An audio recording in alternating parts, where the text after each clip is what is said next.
Welcome back. Today we are going to be making some jungle bass to go with our jungle breaks. What we are going to do today is, since our bass sample is pretty static, we're going to kind of make it a little more dynamic by adding some pitch modulation and some filter modulation. So first thing we're going to do, set up LFO1. I'm going to go to our ramp envelope, going to set it for 16 on our multiplier. We're going to make it a one-shot trigger. And so what we're going to do now is kind of a classic technique, doing a quick pitch drop in order to give some extra punch to a bass sound. So basically we're going to give it some attack. So this is what we're starting with.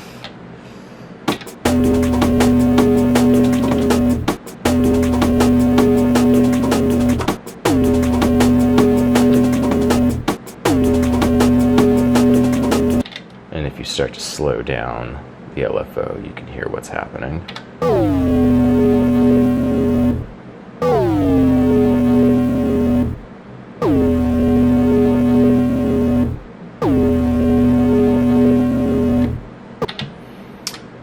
So, the speed is what's giving us that attack. But with our second LFO, we're going to modulate the pitch some more. So this is going to be a slower pitch drop as opposed to our quicker pitch drop that adds more attack.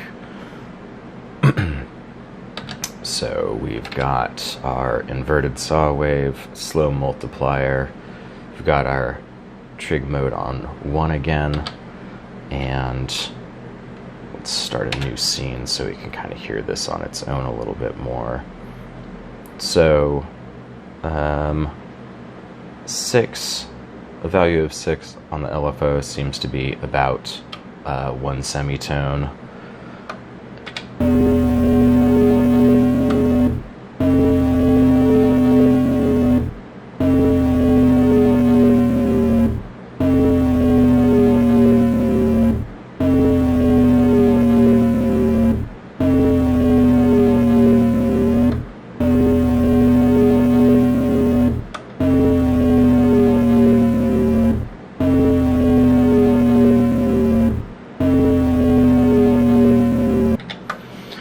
That's just introducing a gradual pitch drop. We good.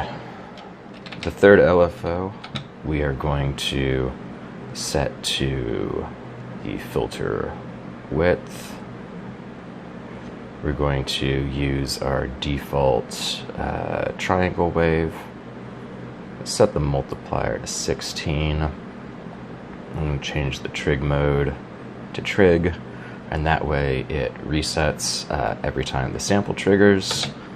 And then we will want to probably bring the width down a bit on our filter so we can start hearing it. Bring the resonance up a little bit. And then bring up the depth of our modulation.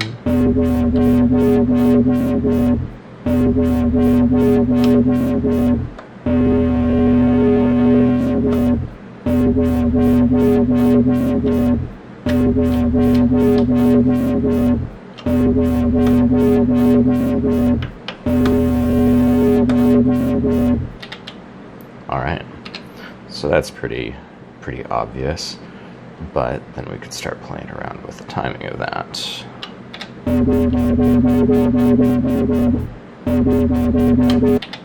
And then, as we start doing this, let's put the drums back in.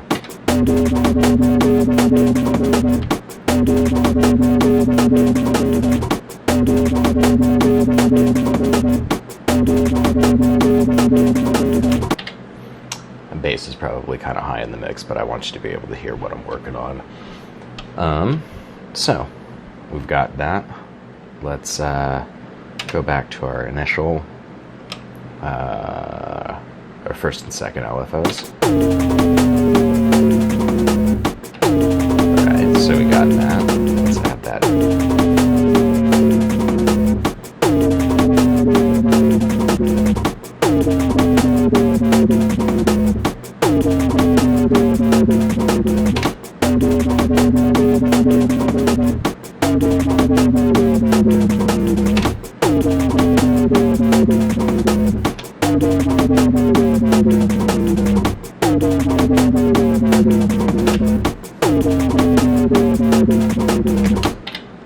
Alright, so now we can start to create a lot of variety using our scenes.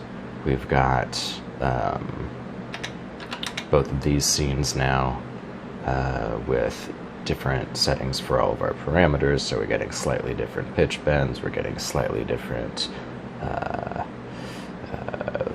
wobbles and modulations. So right, and then we can start using our filter envelope to shape the modulation as well.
You get the idea.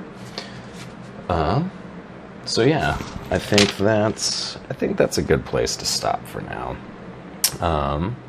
I will go into a little bit more detail about how I resampled the bass for this sound, and then we will start adding some additional instrumentation and start trying to get into a little bit of MIDI stuff. Yeah, we're going to call it quits for now. I hope you found this useful, and yeah, come back next time.